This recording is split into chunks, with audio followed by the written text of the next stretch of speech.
आज कुमाऊं दौरे पर रहेंगे मुख्यमंत्री पुष्कर सिंह धामी। नानक मठ में दुर्गा पूजवा महोत्सव में होंगे शामिल। नैनीताल में विकास कार्यों की करेंगे समीक्षा।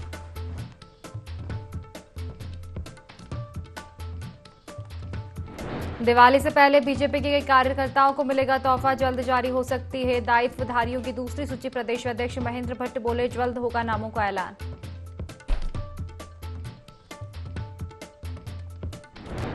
साइबर क्राइम का शिकार हुई उत्तराखंड पुलिस के आधिकारिक फेसबुक अकाउंट पर किया हैक। पेज पर लगाई गई अश्लील प्रोफाइल पिक्चर।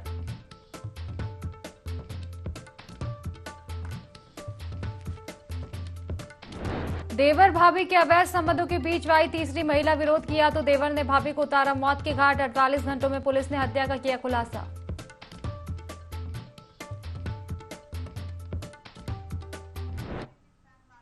नमस्कार, देवभूमि लाइव देख रहे हैं आप और मैं हूं आपके साथ खुशी व्यास। चलिए रुक करेंगे खास खबर की ओर। देहरादून से आपको बता दें, जहां बीजेपी में दायित्व बंटवारे की फिर से तैयारी हो चुकी है। दायित्वधारियों को दूसरी सूची जारी करने की तैयारी दी गई है। आपको बता दें कि अब कभी भी दायित्वों के लिए दूसरी सूची जारी हो सकती है। बीजेपी प्रदेश अध्यक्ष महेंद्र भट्ट का बयान इसको लेकर सामने आया। उन्होंने कहा कि दिवाली से पहले कई कार्यकर्ताओं को तोहफा मिल सकता है। तीसरी और चौथी सूची पर सरकार और संगठन के बीच जल्द बैठक होगी।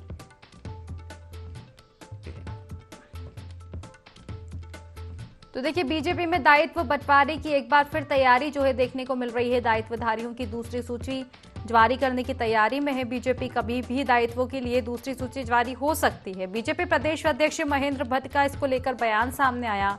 उन्होंने कहा कि दिवाली से पहले कई कार्यकर्ताओं को तोहफा मिल सकता है। तीसरी और चौथी सूची पर सरकार और संगठन के बीच जल्द बैठक होने वाली है।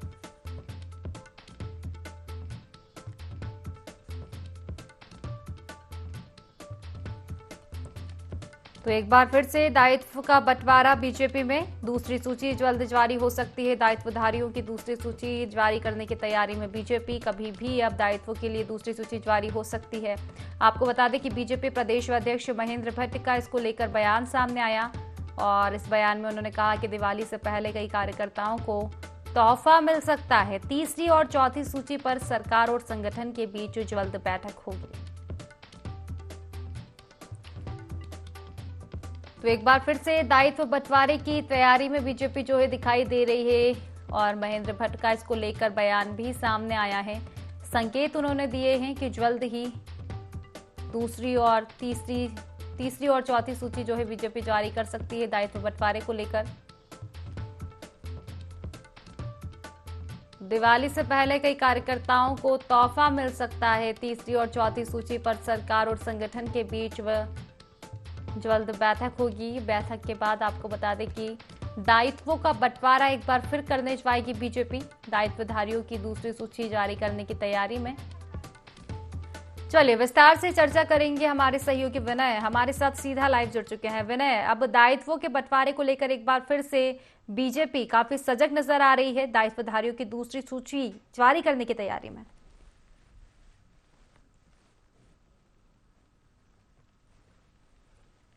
यहाँ पर बात की जाए, क्योंकि जो दायित्वधारी है उनकी जो सूची है, दूसरी सूची जो है अब यहाँ पर जल्द ही जारी कर दी जाएगी, जिसको लेकर के यहाँ पर प्रदेश मुख्यमंत्री भी जो है दे दिए है। देखा जा सकता है कि जो बीजेपी है किस तरीके से जो है दायित्वधारियों को लेकर के जो है यहाँ पर रणनीति के तहत आगे बढ़ती हुई नजर आ रही है। और वहीं अगर बात की जाए और भी इसके अलावा जो है 4 सूची और जो है जारी होनी है, उसको लेकर के भी जो है यहाँ पर सीएम ने पहले ही एक बोल दिया था। और यहाँ पर बीजेपी की भी अगर बात की जाए तो बीजेपी ने साफ कर दिया था कि दिवाली से पहले जो है यहाँ पर जो 4 सूची और बची हैं उन पर भी जो है जल्दी जो है बीजेपी यहाँ पर जारी कर देगी।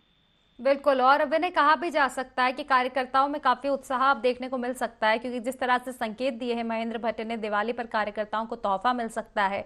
और देखा जाए तो एक मंथन के बाद ही बीजेपी ये फैसला लेगी। बताया जा रहा है कि इसके पहले बैठक होगी, आपसी सामंजस्य बनेगा, तमाम चर्चाएं होंगी और उसके बाद दायित्वों का बंटवारा किया जाएगा। जी बिल्कुल, देखिए जिस तरीके से जो दायित्वों की अगर बात की जाए, जो मेन जो सूची अभी फिलहाल जो जारी होनी है आज या कल में जो है जारी हो सकती है दायित्वधारियों की। तो ऐसे में देखा जा सकता है कि इसके अलावा जो और भी दायित्वधारी हैं उसको लेकर के भी जो है सूची जारी हुई है। उसको लेकर जो बैठक है, बैठक भी जो है इस दौरान यहाँ पर बीजेपी रखने वाली है, जिसमें प्रदेश के मुख्यमंत्री पुष्कर सिंह धामी की जो है मौजूद रह सकते हैं। तो कई ऐसे बड़े यहाँ पर जो है तरीके से देखा जाए तो जो यहाँ पर सीएम भी हैं उत्तराखंड की अगर बात की जाए तो जो मुख्यमंत्री पुष्कर सिंह धामी हैं वो खुद जो है इन सभी चीजों को लेकर के जो है आगे बढ़ते हुए नजर आ रहे हैं। तो जो यहाँ पर लोकसभा के जो चुनाव होने हैं उसको लेकर के पूरी तैयारी समय जो है बीजेपी की उत्तराखंड में चल रही है और पूरी तरीके से जो है अपने आप को मजबूत तरीके से मजबूत बनाने का जो काम है यहाँ पर बीजेपी कर रही है। जी चलिए, फिलहाल शुक्रिया आपका तमाम जानकारी साझा करने के लिए विनय। चलिए, खबरों में आगे बढ़ेंगे, जहां जनपद मुख्यालय से महज 4 किलोमीटर दूर माथली में वाहन दुर्घटना में 2 परिवारों के चिराग बुझ गए। आपको बता दें कि दोनों मृतक युवा माता पिता के इकलौती संतान थे। दुर्घटना के 12 घंटे बाद भी पुलिस आरोपी वाहन चालक को गिरफ्तार नहीं कर पाई है। इसके कारण स्थानीय लोगों ने जिला अस्पताल में जमकर हंगामा किया। स्थानीय लोगों का कहना था कि पुलिस सपोर्ट नहीं कर रही है और जब तक कार्रवाई नहीं की जाती अंतिम संस्कार नहीं किया जाएगा।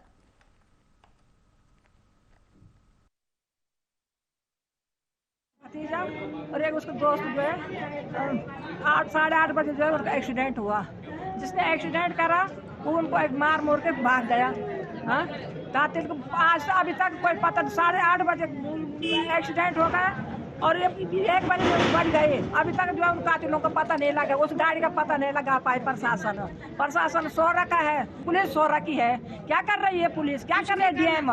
हमने कैमरे दिखवा रहे हैं इसमें और पूरे रूट को ट्रेस किया गया है। जितने भी कैमरे हैं, होटल्स के कैमरे या लोगों के प्राइवेट कैमरे हैं या सरकारी कैमरे, सबको दिखवाए जा रहे हैं। 4-5 टीम हमने गठित कर दी है और कुछ लोगों को बाहर के लिए भी रवाना किया गया है। कुछ गाड़ियाँ चिन्हित की गई जो संदिग्ध लग रही हैं, उन्हीं पर हमारा कार्य जारी है। तो बड़ी खबर उत्तरकाशी से है, जहां वाहन दुर्घटना में 2 व्यक्तियों की मौत हो गई थी। ग्रामीणों का आरोप है कि पुलिस जानबूझकर दुर्घटना करने वाले वाहन चालक को गिरफ्तार नहीं कर रही है। ग्रामीणों ने मृतक व्यक्तियों के शव लेने से मना कर दिया है।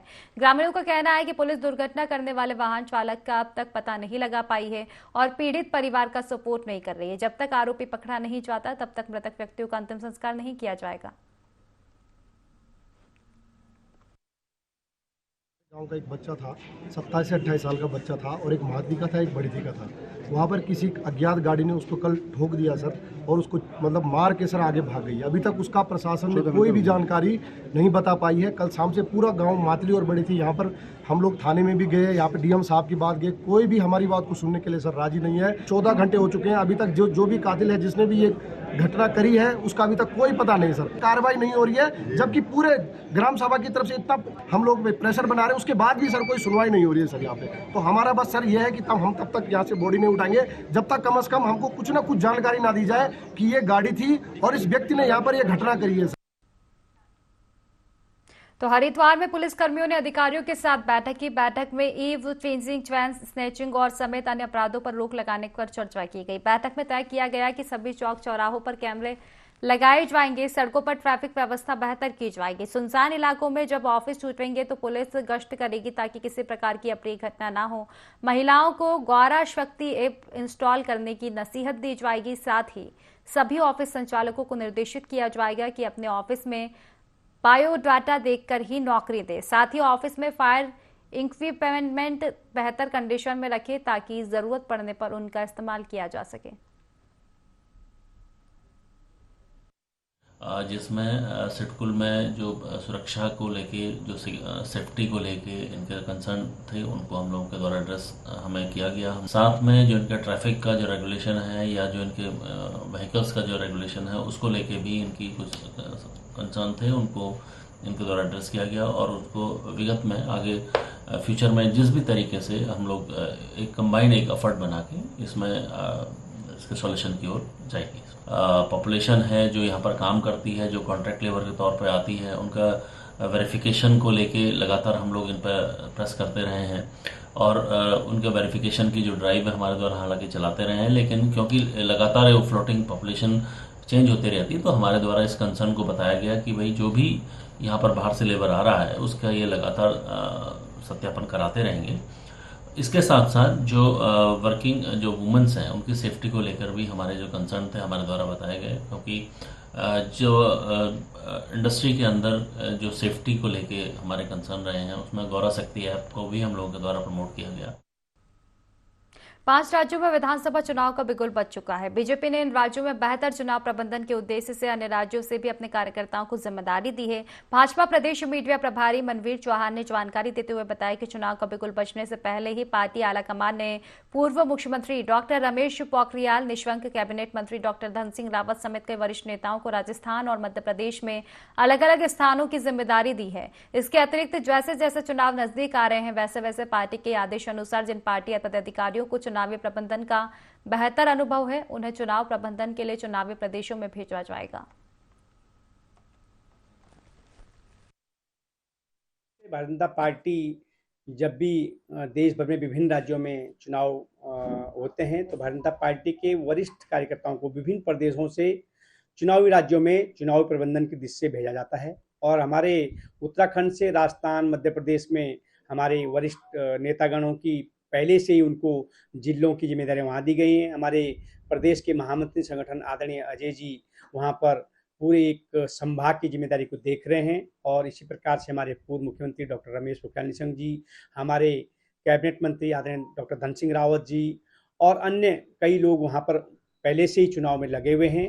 और आगे चुनाव नज़दीक आने पर भारतीय जनता पार्टी के अन्य वरिष्ठ नेताओं को, चाहे हमारे प्रदेश स्तर के नेता हों या जिन्होंने चुनाव विभिन्न राज्यों में चुनाव में काम किया है, ऐसे अनुभव जिन्होंने प्राप्त किया है, ऐसे लोगों को हम उन राज्यों में मध्य प्रदेश और राजस्थान में भेजने जा रहे हैं।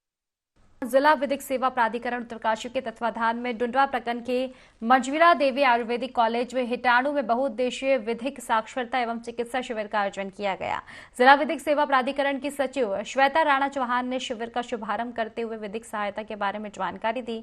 सचिव राणा ने न्याय चला निर्धन की ओर थीम की जानकारी देते हुए कहा कि विधिक सहायता के लिए आमजन अपनी समस्या एक कागज के माध्यम से भी जिला विधिक सेवा प्राधिकरण को दे सकते हैं। साथ ही उन्होंने आम लोगों में स्वच्छता कार्यक्रम में सहयोग देने की अपील भी की है।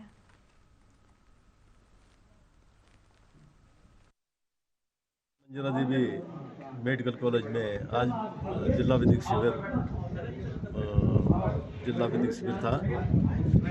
इसमें हमारे सीनियर जज, सिविल एवं सचिव महोदय द्वारा यहाँ के विद्यार्थी जितने भी छात्र छात्राएँ हैं, इंस्टीट्यूट में जितने भी हमारे जो है आयुर्वेदिक में जो जितने भी बच्चे पढ़ रहे हैं, जितने भी उपस्थित लोग थे, उनको जानकारी दी गई है।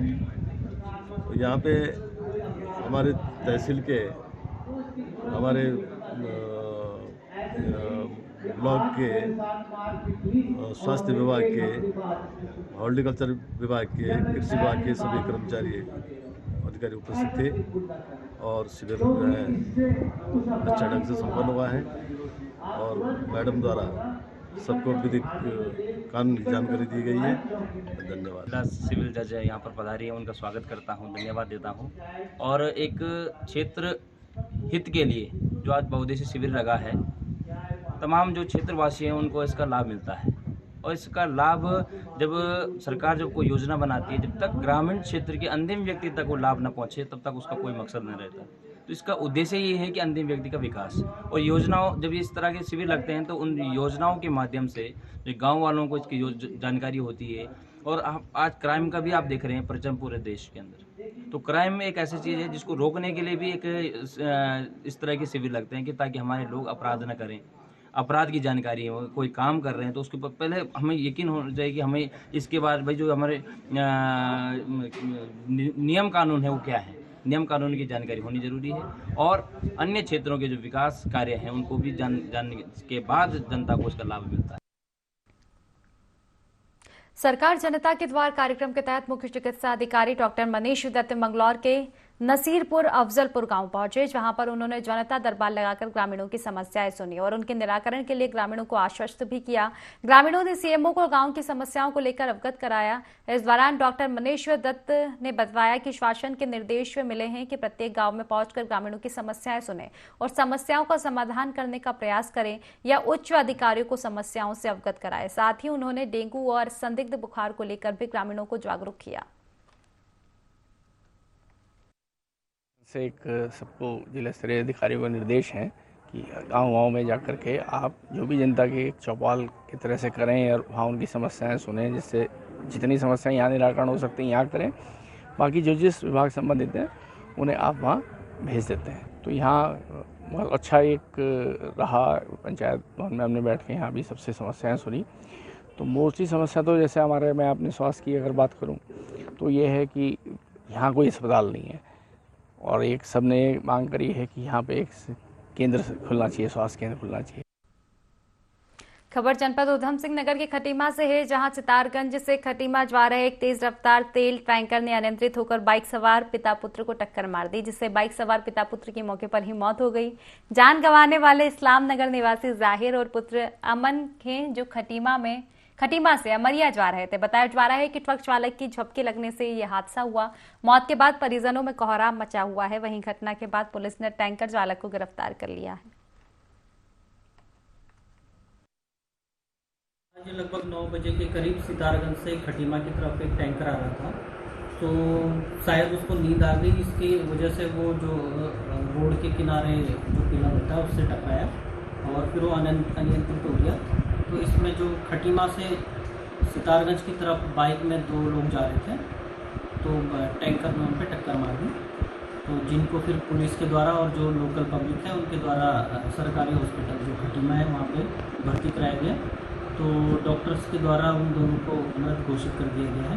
अब वहाँ पे पंचायतनामा और पीएम की कार्रवाई चल रही है, और जो टैंकर चालक है उसकी गिरफ्तारी के लिए हमने टीम भेज दी गई है। कार्रवाई हो रही है और लगातार जो ओवर स्पीड है और उनमें हम चालान भी करते रहते हैं, और अगर कोई इस टाइप की ट्रैफिक नियमों का उल्लंघन करता है तो उसके खिलाफ जरूरी कार्रवाई की जाती है। डोईवाला चौक बाजार में किसानों की सिंचाई के लिए जाने वाली नहर में कबाड़ फंसने से नहर के बंद होने से नहर का पानी ओवरफ्लो हो गया, जिससे बाजार में कई व्यापारियों की दुकानों के आगे पानी भर गया। कई व्यापारियों की दुकानों के आगे रखा हुआ सामान भी भीग गया। इस कारण व्यापारियों में नाराजगी देखने को मिल रही है। हालांकि सूचना मिलते ही डोईवाला नगर पालिका के सफाई कर्मचारियों ने नहर में फंसे कबाड़ को निकालकर नहर के पानी को सुचारू कर दिया।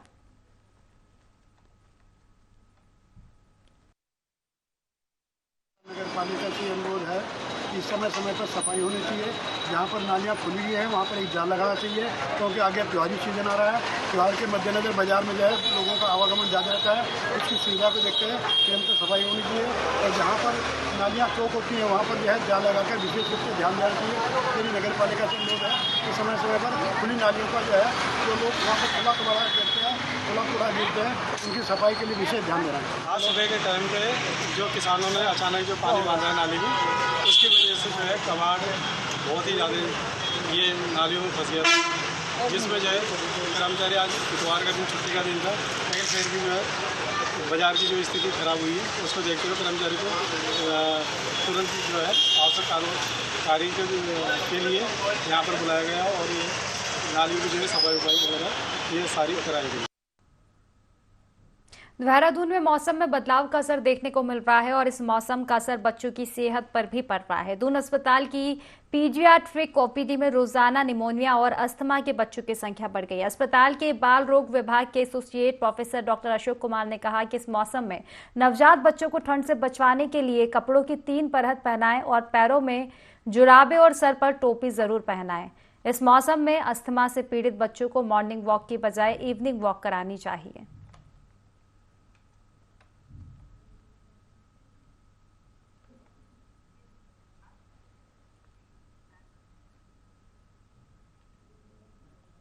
तो नवरात्रि के इन दिनों में सभी जगहों पर रामलीलाओं की धूम है। हरिद्वार की जिला जेल में भी अपनी तरह की अनूठी रामलीला चल रही है। यहाँ के कैदी ही रामलीला के सभी पात्रों को निभा रहे हैं। खास बात यह है कि इस रामलीला में हिंदू ही नहीं बल्कि दूसरे धर्म के लोग भी बढ़ चढ़कर हिस्सा ले रहे हैं। बंदी भाई मिलके आपस में 1 महीने तक इसकी प्रैक्टिस करते हैं और जब से यहाँ पर सर आए हैं तब से ही रामलीला का मंचन आयोजन हो रहा है। यहाँ पर मुझे 3रा साल हो गया है राम का किरदार करते हुए। हमको सर ऐसा फील होता है कि हम भगवान के रूप में आ गए हैं एक तरीके से। हमको ऐसा लगता ही नहीं हम जेल में हैं, हमको लग रहा है हम बाहर कहीं अच्छे ग्राउंड पे, लेवल पे, अच्छे उस पे मंचन पे वहीं वो कर रहे हैं प्रदर्शन। और रामलीला के मंचन से बहुत लोगों में पॉजिटिविटी आती है, क्योंकि जिस तरीके से लोग बाग देखते हैं राम का किरदार, लक्ष्मण का किरदार, उनके स्वभाव को देखते हुए लोग बाग में बहुत ज़्यादा चेंज आता है। अपने स्वभाव को हम खुद बदलते हैं और बाहर जाकर ऐसी गलतियाँ ना हो।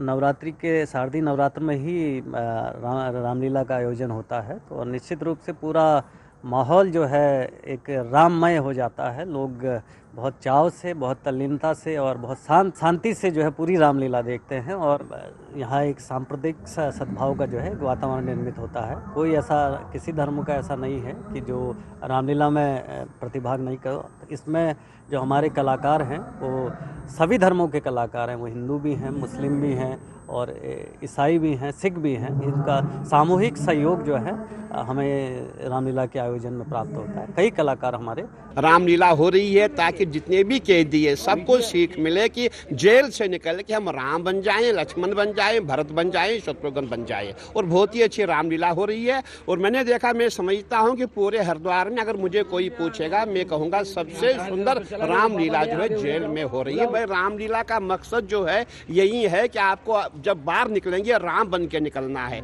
जो आपकी चोरियां करने की वृत्ति है, जो क्राइम जो आपने किया उसको छोड़ दो, अब आप राम बनो, लक्ष्मण बनो, ऐसे उनको। मसूरी में स्थानीय लोगों विकास प्राधिकरण पर उत्पीड़न का आरोप लगाया है। उनका कहना है कि विभाग के अधिकारी रसूखदार लोगों को छोड़ देते हैं और अगर कोई गरीब आदमी अपना एक कमरा भी बना देता है तो विभाग के अधिकारी और कर्मचारी काम रुकवा देते हैं। इससे परेशान होकर लोगों ने विकास प्राधिकरण अधिकारियों के खिलाफ जमकर नारेबाजी कर प्रदर्शन किया।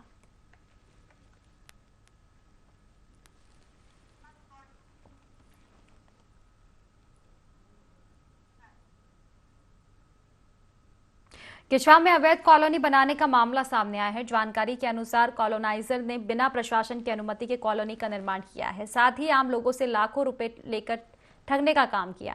नगर के रुद्रपुर मार्ग नेशनल हाईवे किनारे काटी गई अवैध कॉलोनी क्षेत्र में चर्चा का विषय बनी हुई है। टोल प्लाजा के निकट काटी गई अवैध कॉलोनी में सरकारी चक रोड पर अवैध रूप से कब्जा करते हुए प्लांटिंग की जा रही है। नियमानुसार टोल प्लाजा के पास 300 मीटर के दायरे में अवैध कॉलोनी नहीं बनाई जा सकती, लेकिन प्रशासन की अनदेखी के चलते खुलेआम देवरिया टोल प्लाजा पुलिस चौकी के पीछे अवैध कॉलोनी काटी गई है।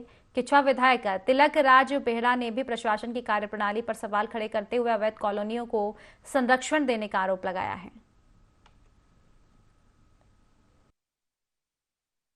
बहुत कम कॉलोनियां ऐसी हैं जो रेरा से अप्रूव्ड है और इतना डेवलपमेंट बिल्कुल नहीं है। वहाँ सड़कें हैं नहीं, पानी की योजना है नहीं, बिजली है नहीं, सारे लोग परेशान हैं। मैं बरसातों के दिनों में यहाँ देखो तो सारा दिन कॉलोनियों के लोग आते थे। अभी मैंने गांव का दौरा कर रहा हूँ, अभी मैंने 40% भी नहीं किया है, दोबारा से शुरू किया है। पिछली साल पूरा एक एक गांव घूमा था, अब दोबारा घूम रहा हूँ। तो सब जगह पे कॉलोनियाँ कटी हुई हैं और लोग जो है रोते हैं, साहब सड़क चाहिए, बिजली चाहिए, पानी चाहिए। तो विधायक या कोई कहाँ से लेके आएगा? तो ये इन कॉलोनियों के मामले को लेकर मैं गंभीर हूँ। जिला प्रशासन से बातचीत करूँगा, कॉलोनाइजर के खिलाफ सख्ती करे सरकार, जिला प्रशासन। और अगर जिला प्रशासन नहीं सुनेगा, सरकार नहीं सुनेगी, तो मैं हाई कोर्ट के अंदर जनहित याचिका प्रस्तुत कर। प्रदेश में लगातार ठगी के मामले सामने आ रहे हैं। ऐसा ही एक मामला लक्सर के ऋषिकेश से सामने आया, जहां ऋषिकेश स्थित एम्स अस्पताल में नौकरी के नाम पर 10 लाख रुपए की ठगी करने का मामला सामने आया है। जहां यूपी मुजफ्फरनगर निवासी से आरोपी व्यक्ति ने प्रतिष्ठित पत्रकार और कैंसर रोगी बनकर इलाज के नाम पर 10 लाख रुपए ठगे। जब पीड़ित ने पैसे की मांग की तो आरोपी ने पीड़ित की नौकरी एम्स में लगवाने का झांसा दिया और एम्स की ईमेल आईडी से पीड़ित को नौकरी लगने के संबंध में मेल भेजवा, जो फर्जी निकले। जिसके बाद पीड़ित ने मामले की शिकायत डीजीपी से की। साथ ही पीड़ित ने न्यायालय का दरवाजा भी खटखटाया है।